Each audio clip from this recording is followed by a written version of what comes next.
गुंड असला तरी राहावं लागतं. 2-3 उदाहरणं सांगतो. तुम्ही जर PSI बनलात त्याला प्रशासन म्हणायचं.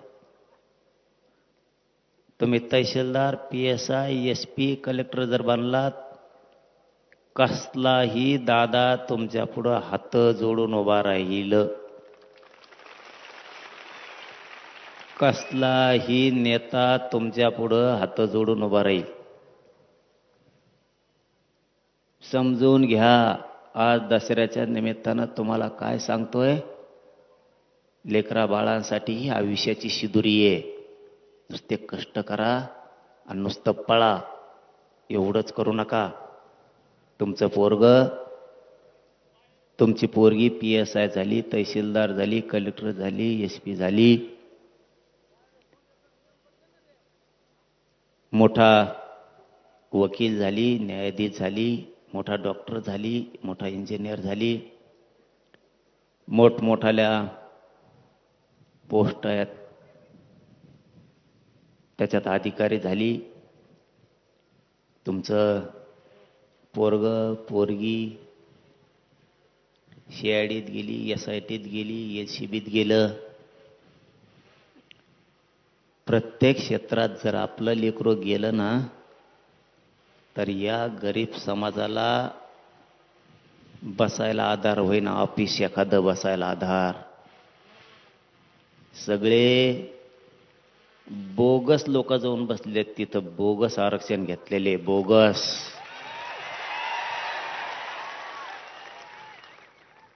हाय का डोकं ठेप्याल तुमचं? लोक जातीचं काम करायचं असलं, सत्ता असो नाही तर नसो, बर का पोराओ, सत्ता असो नाही तर नसो, प्रशासनात जर आपले अधिकारी असले ना, राईट खोटात ठोकीत आहे ते. सत्ता असो नाही तर नसो.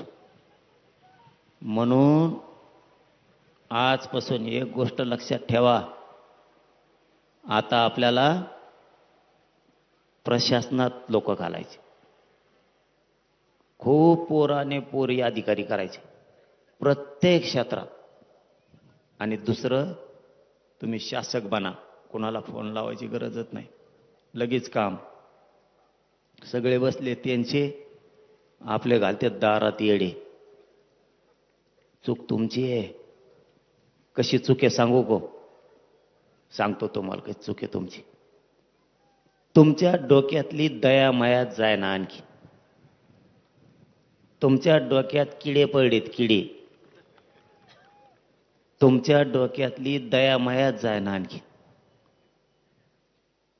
एखाद्याने जर आपल्या जातीचा अपमान केला, बोलायचं काही व्हायना, पण मरूस तर त्याला झटका दाखी जायचा, मरूस तर.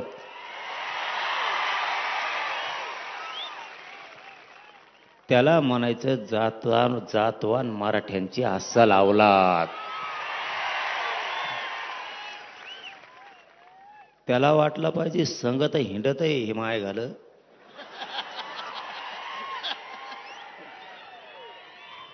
पण इतके माया जवळचे लोक फोडून येणे मला पारड कस काय? तुम्हाला कडवट बनावं लागन. एक उदाहरण म्हणून सांगतो बाबा, मी बंद करतो थोड्या वेळात. आता बोलू का? शेतकऱ्याचं राहिलं आणखीन. नारायणगडहून देशातला ऐतिहासिक दसरा मेळावा असा आहे की त्याने शेतकऱ्यासाठी लढ्याचे निर्णय घेतले. ती पहिला दसरा मेळावा आहे.